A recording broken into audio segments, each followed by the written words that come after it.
তো আমরা জানি রেডিও ওয়েভ, ওয়াইফাই, তারপর আমরা ফোনে যে কথা বলি সেই সিগন্যালটা, দৃশ্যমান আলো, এগুলো সবই বিভিন্ন ধরনের ইলেকট্রোম্যাগনেটিক রেডিয়েশন।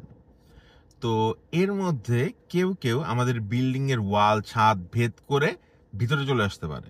যেরকম রেডিও আমরা বাসার ভেতর থেকে শুনি, ফোনেও কথা বলতে পারি, সেই টাওয়ার বাইরে থাকে, কিন্তু সিগন্যালটা ওয়াল ভেদ করে আসে। কিন্তু দৃশ্যমান আলো আসতে পারে না। তো এর কারণটা কি? যত আমরা রেডিও ওয়েভ থেকে দৃশ্যমান আলোর দিকে যাচ্ছি, আমাদের ফ্রিকোয়েন্সি বেড়ে যাচ্ছে। আমরা জানি প্ল্যাঙ্কসের সূত্র থেকে যে যত ফ্রিকোয়েন্সি বাড়তে থাকে তত এনার্জি বাড়তে থাকে। আবার এটা হলো বোরের পরমাণুর মডেল। তো এই কনসেপ্ট থেকেও আমরা জানি যে পরমাণুর ইলেকট্রনকে এক্সাইট করতে হলে একটা নির্দিষ্ট পরিমাণ শক্তি এসে বা এনার্জি এসে ইলেকট্রনটাকে হিট করতে হবে, তাহলে সেই ইলেকট্রনটা ইন্টারঅ্যাক্ট করবে।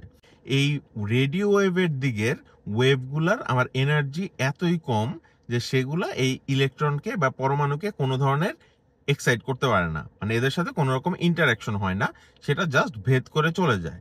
কিন্তু যখন দৃশ্যমান আলো এসে হিট করে, তখন সেটার এনার্জিটা দেখা যাচ্ছে সেই ইলেকট্রনগুলোকে এক্সাইট করতে পারে। তখন সেটা পরমাণুগুলোর সাথে, ইলেকট্রনগুলোর সাথে ইন্টারঅ্যাক্ট করে, তখন সেটা অ্যাবজর্ব হয় অথবা সেটা স্ক্যাটার্ড হয়ে যায়। এই জন্যই দৃশ্যমান আলো এই ধরনের ওয়াল ভেদ করে যেতে পারে না, কিন্তু রেডিও ওয়েভ আবার ওয়াল ভেদ করে যেতে পারে।